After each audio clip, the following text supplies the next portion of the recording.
As a child who was completely terrified of both my parents, I was always aware that this moment of grace, it meant something.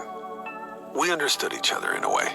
Me and my mom and my dad, as screwed up as we all were, we did understand each other.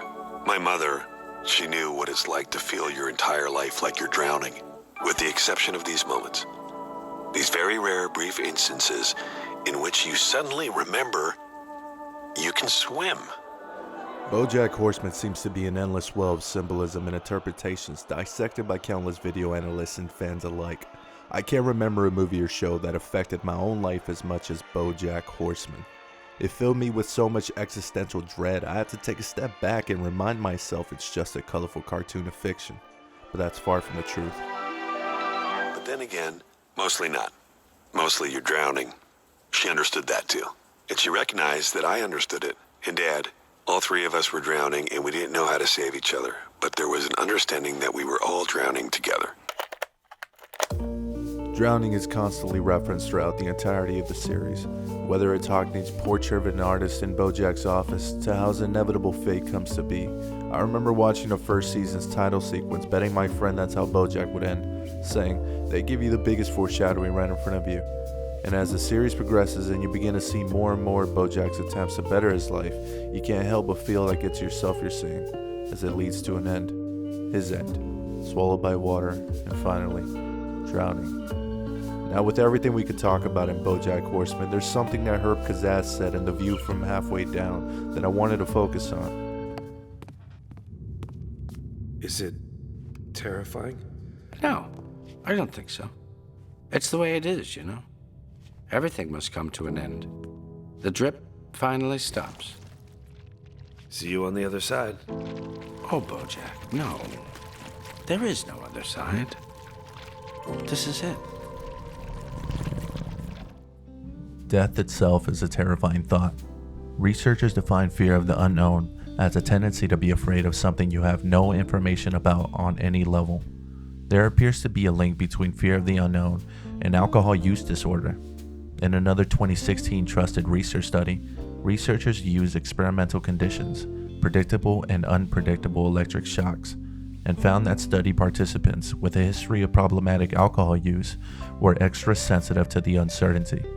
They concluded people might be using alcohol as a way to cope with the fear of the unknown, which perfectly fits our protagonist. But I always say the absence of evidence is not the evidence of absence. What? Simply because you don't have evidence that something does exist does not mean that you have evidence that something doesn't exist. What? What I'm saying is that there are known knowns and that there are known unknowns, but there's also unknown unknowns, things we don't know that we don't know. What? Say what again? Bojack knows this all too well, through the people that he loved in his own way. He continued through his path of self-destructiveness. His honesty is what saves him, in my opinion. Bojack has never had a problem in that aspect. His honesty has been overbearing, misconstrued, and taken to heart, but never by himself. The first out of the 12 steps for Alcoholics Anonymous is to admit we are powerless over alcohol, an honest reflection he fights over throughout the entire series, an important first step he needs to make it to the other side. The scene with Herb is that of an open door, used to symbolize making the journey to the other plane. When Bojack says, "See you on the other side," Herb responds with, "There is no other side.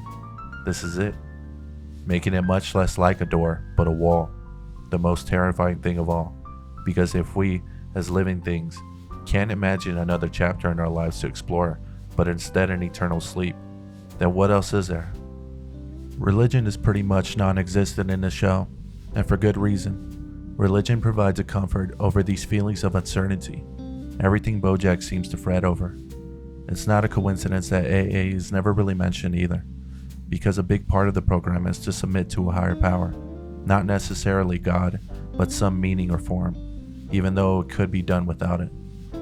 Regardless of Bojack's spiritual beliefs, there will never be an answer for anyone on what lies beyond death's door, whether it be a wall or a passage.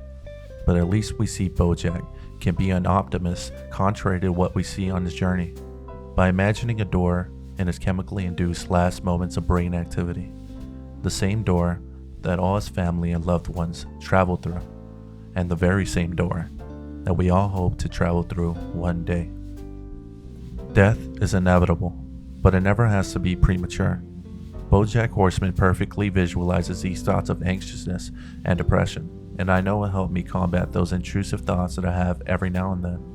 If you or anyone has ever had thoughts of suicide, I urge you to seek help, whether that be a loved one or a professional. I read a story about a man once, Kevin Hines, who jumped off the Golden Gate Bridge, likely the inspiration for Secretariat, but Kevin actually survived the fall. He recounts the thoughts he had while he was airborne, and his most piercing thought was, "What have I done? I don't want to die." My point being, it can always get better. The view from halfway down. The weak breeze whispers nothing. The water screams sublime. His feet shift teeter-totter. Deep breaths stand back, it's time. Toes untouched, the overpass. Soon he's waterbound. Eyes locked shut but peek to see the view from halfway down. A little wind, a summer sun, a river rich and regal. A flood of fawn endorphins brings the calm that knows no equal. You're flying now. You see things, much more clearer than from the ground. It's all okay, or it would be, were you not now halfway down.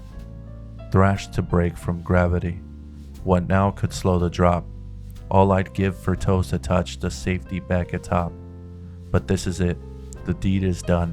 Silence drowns the sound. Before I leaped I should have seen the view from halfway down.